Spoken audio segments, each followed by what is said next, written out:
So what do we got here? I think there's something in here you're really gonna like to see. Okay. 1963, American-made Fender Stratocaster. Oh, to me, this is the guitar. But there's something very, very special about this specific guitar. All right. This guitar was actually played by Jimi Hendrix. That's a big wow factor right there.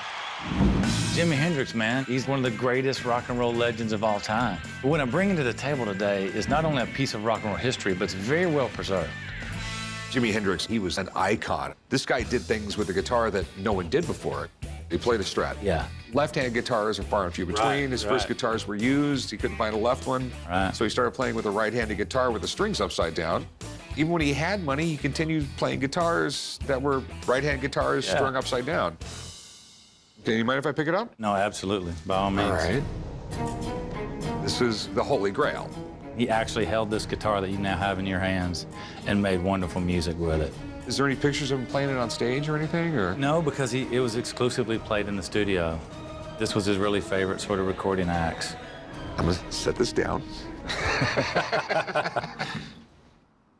And where did you get this? It was actually owned by a guy named Skip Jarrett. There was a studio called Juggy Sound Studio that Jimmy loved to cut in up in New York. Skip was the chief engineer at Juggy Sound Studio.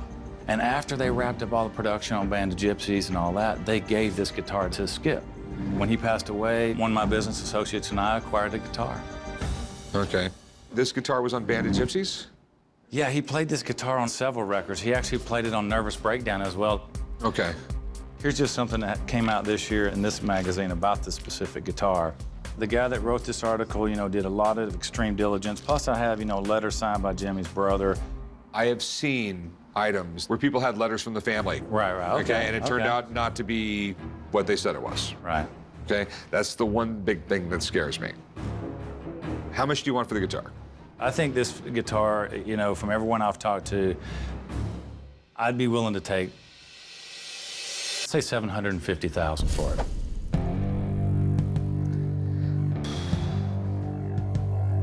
I have a friend who, if this thing is real, he will know. And if not, he'll call bull. Bring it, you know what I'm saying? All right, I'll be right back. Give me a few minutes. Okay, thanks, man.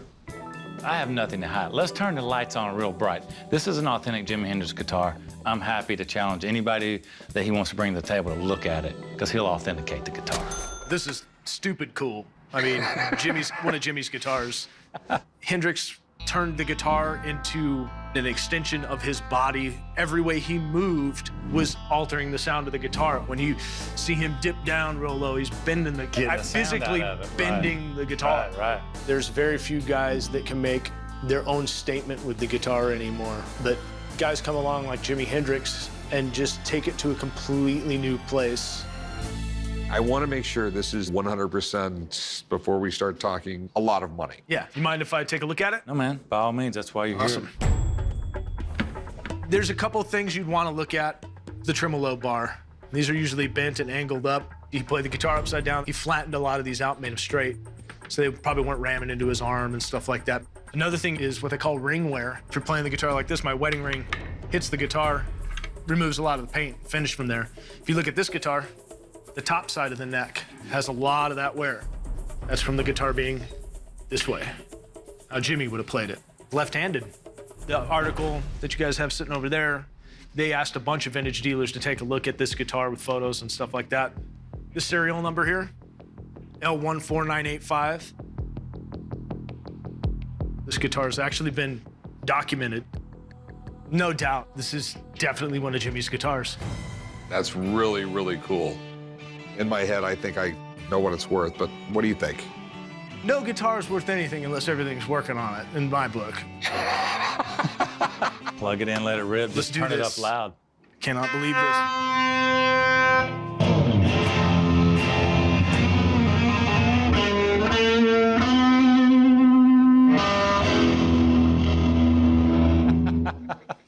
How about it? Come on. That's a good guitar, man. So what do you think it's worth?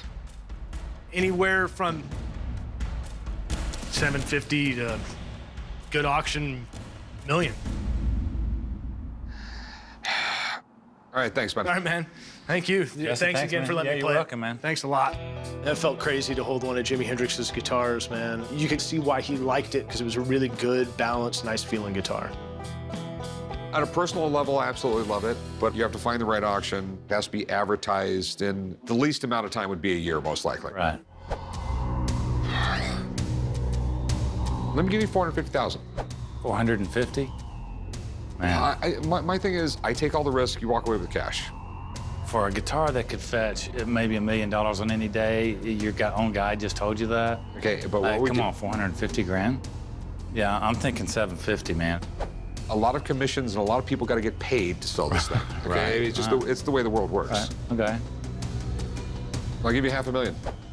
This guitar's worth more than that. It just is. If you want the money now, I can go $550.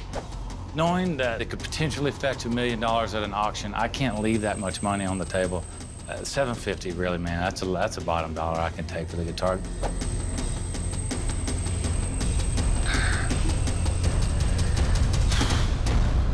All right, well, have a nice day. Tell me if it goes to auction. I might bid on it. Okay.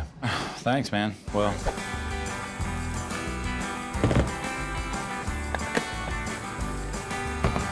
$6?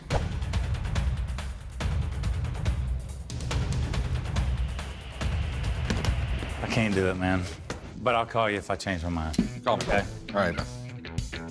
He's fired one last bullet across the boat there with the $600,000 offer, you know.